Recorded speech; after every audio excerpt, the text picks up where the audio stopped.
Sauti ya mwisho. Katika mji uitwao Alveron, aliishi msichana mmoja aitwaye Asha. Asha alikuwa mtulivu, mwenye ndoto kubwa na aliyekuwa anaamini sana katika mapenzi ya kweli. Kwa miaka miwili alikuwa kwenye mahusiano na kijana aitwaye Kelvin. Kelvin alikuwa mtu mwenye maneno matamu sana.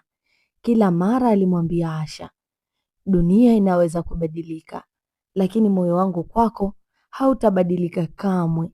Asha alimwamini kabisa. Walikuwa wanapanga hata kufunga ndoa baada ya Kelvin kupata kazi nzuri zaidi. Lakini siku moja mambo yalianza kubadilika. Kelvin alianza kuchelewa kujibu simu. Mara nyingine alipokea simu na kutoka nje kuongea kwa siri. Alianza pia kupata visingizio vingi vya kukutana na Asha. Moyo wa Asha ulianza kuhisi kitu hakiko sawa. Siku moja rafiki yake alimwambia ukweli ambao hakutaka kusikia. Asha, nimeona Kelvin mara kadhaa akiwa na mwanamke mwingine. Sikiliza, hilo siwezi kuliamini. Lakini siku moja aliamua kufuatilia ukweli mwenyewe. Jioni moja alimfuata Kelvin kwa siri. Kelvin aliingia kwenye mgahawa mdogo uliokuwa pembezoni mwa mji. Asha aliingia polepole nyuma yake. Ndani ya mgahawa huo alimwona Kelvin amekaa mezani akicheka na mwanamke mmoja mzuri sana. Walikuwa wanashikana mikono mezani. Moyo wa Asha ulivunjika vipande. Lakini kitu kilichomuuma zaidi ni kile alichokisikia Kelvin akisema. Usijali kuhusu Asha, hajui chochote. Asha alihisi machozi yanamjaa machoni. Alitoka nje haraka kabla hawajamuona. Usiku huo Asha hakulala kabisa.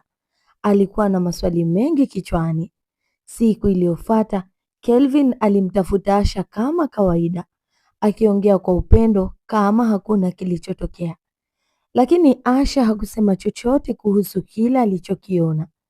Badala yake alimwambia Kelvin, "Na zawadi maalum kwako." "Zawadi? Nasubiri kwa hamu." Kelvin alifurahi sana, akidhani labda Asha anapanga kumpa kitu cha kimapenzi. Siku iliyofuata walikutana kwenye bustani waliokuwa wanapenda kwenda mara nyingi. Kelvin alipofika alimkuta Asha amekaa kimya kwenye benchi. "Samahani kwa kuchelewa Asha." "Sawa Kelvin." Asha alimkabidhi sanduku dogo. Kelvin alipolifungua, ndani yake kulikuwa na kitu kimoja tu. Ni pete yetu na karatasi." "Soma." Kelvin alipoinua macho yake kumtazama Asha, Asha alikuwa tayari anaondoka polepole. Hakulia, hakupiga kelele, aliamua tu kuondoka. Na mara hiyo Kelvin ndipo alipotambua kitu alichochelewa kuelewa. Alikuwa amepoteza mtu aliyempenda kweli. Tuambie wewe, je, ungekuwa Asha ulipomuona Kelvin mgahawani? Ungetulia kama Asha ama ungeenda kuanzisha vita? Tuandikie katika uwanja wetu wa maoni.